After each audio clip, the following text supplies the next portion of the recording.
Good morning, good afternoon, and good evening to you all. It's such an honor to celebrate with you and congratulate you today. My thanks to Dean Rachel Kite for inviting me to speak with you. I hope all the Fletcher community, faculty, students, administrators, and your loved ones are keeping safe and well. We're living in really surreal times. This graduation is virtual because our lives have become virtual. We're living them online. The COVID-19 pandemic has stripped everything back to the bare essentials. And the new normal means finding ways to be together and to keep our spirits high. What matters today is honoring your hard work and accomplishments and marking an important milestone in your lives. Congratulations to each and every one of you. This is a proud day and you've worked hard to get here. Every one of you has demonstrated commitment, energy, and resilience. Today, you join the distinguished ranks of the Fletcher School alumni, which includes heads of state, ministers, diplomats, United Nations Under-Secretary Generals, and leaders in all areas of life, academia, business, civil society, and so much more.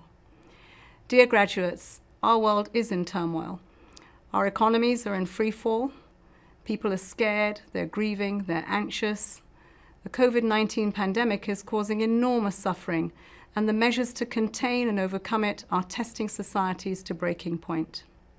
This is above all a human crisis that is affecting everyone, everywhere. We are in uncharted waters as people struggle to deal with grief, job losses, anxiety, and uncertainty about the future. COVID-19 is exacerbating the inequalities that were already starting to strain our social contract. Its worst impact is on the poor, the marginalized, and those targeted for discrimination, especially women, people living with disabilities, migrants, and refugees. The responses must match the scale of the crisis and must be based on unity and solidarity. The United Nations is at the forefront. The World Health Organization is leading the global health response, and the entire United Nations system is mobilized to support governments at the country level in saving lives, protecting people, and restoring jobs and livelihoods. A global system of air links is transporting medical supplies and equipment to some 120 countries across the world, ramping up to 700 flights each month. We are working with governments and international financial institutions to help countries manage the immediate social and economic devastation, providing guidance for our global efforts and putting our supply chains at the world's disposal. Here in New York, we are convening intergovernmental meetings on the crisis and mobilizing around a series of policy briefs with concrete recommendations to governments, civil society, and leaders of all kinds everywhere. These briefs focus on how we can mitigate the impact of COVID-19 on vulnerable groups and how the pandemic will interact with other global challenges. Through them, we're lifting up voices that are too rarely heard.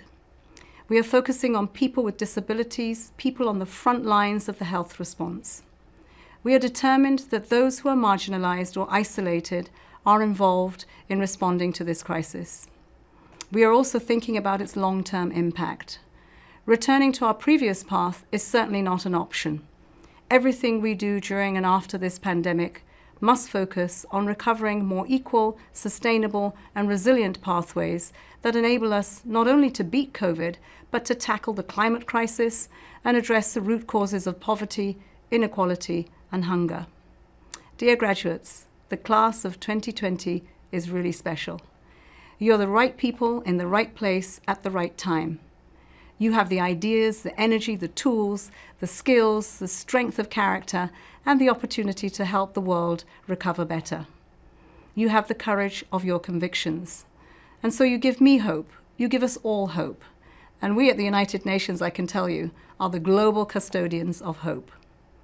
There are solutions all around us. Solutions to the climate crisis, from clean electricity, clean electric transport, and low-emission urban development, to investments in resilient infrastructure and large-scale nature and biodiversity conservation. Inclusive solutions that address discriminations and inequality of all kinds. Now we have an opportunity to connect those solutions and to implement them at the scale needed to tackle global problems. Solidarity, collectivity, and interactivity should be our guide. As you step forward today, the first day of the rest of your lives, I hope you will think about these new challenges and opportunities. Business as usual is over. The status quo is over. The question is, what will replace it? And that, above all, is up to you. From where you are today, the future may look particularly uncertain. But fear not, if you want to make a difference, you will find a way. One of my favorite quotes, and I use it every day, is from Nelson Mandela Madiba. And he said, "It always seems impossible until it's done." Dear students, I will end with some advice to you, humble advice, as you embark on the next phase of your lives. First, get ready for the journey ahead. Ask yourselves how you can prepare, both physically and mentally, for the future. And on your way, make each experience, each mile of your journey count. The skills and experiences you gain today are treasure in the bank for the future. Prepare yourselves for adversity.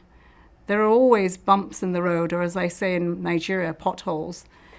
They will prepare you to take on even greater challenges, to raise your ambition, to become compassionate, empathetic leaders and people.